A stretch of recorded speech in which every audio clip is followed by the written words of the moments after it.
এজন্য আমিও সিদ্ধান্ত নিছি যে ফজর পড়ে না তারে আমি ভোট দিতাম না। ফজর যে পড়বে না তাকে ভোট দিব না। ফজর যে পড়বে না তাকে নেতা বানাবো না। ফজর যে পড়বো না তার হাতে আমার ভাগ্যের চাবি আমি তুলে দিব না। কেন দিব না? ওয়ালা তুতি মান আগফালনা কলবাহু আন যিকরিনা।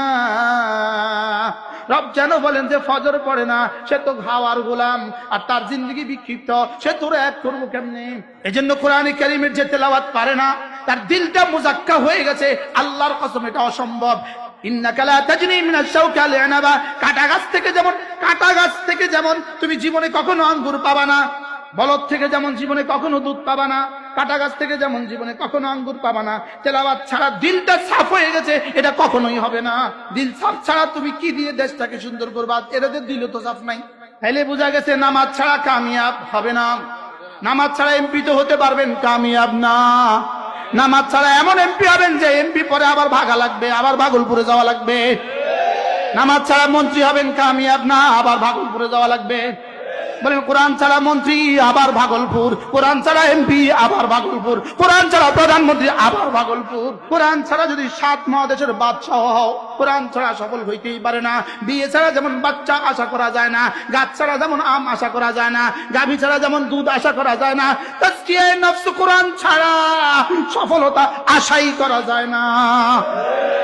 পারলে ঠেকাও, যদি কেউ পারো বলে আপনার এই বক্তব্যকে আপনাকে উৎস করতে হবে। সারা পৃথিবী মিললে পারলে ডাকাও। তাহলে নামাজ ছাড়া কামিয়াব হয়ে যাবা।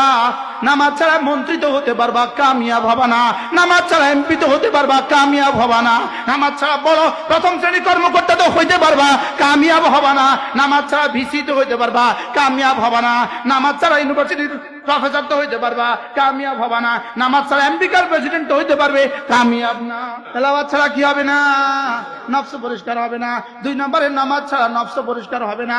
আর নফস পরিষ্কার হওয়া ছাড়া যেই কামিয়াবি তুমি দেখছো, নফস পরিষ্কার হওয়া ছাড়া যেই সফলতা তুমি দেখছো, এই সফলতার পরে আবার শত শত মামলা অপেক্ষা করে।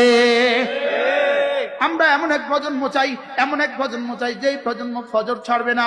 আল্লাহর কসম, যে যুবক ফজর পড়তে সিদ্ধান্ত নিতে পারে, ফজর মানে তুই আমার জন্য ঘুম ছেড়ে দিয়েছিস, কথা দিলাম আমার জাত তোর তা, আজ থেকে তুই আমার আমি তোমার। ফজর ছাড়া বক্তা না বেকার, ফজর ছাড়া নেতা না বেকার, ফজর ছাড়া এমপি না বেকার।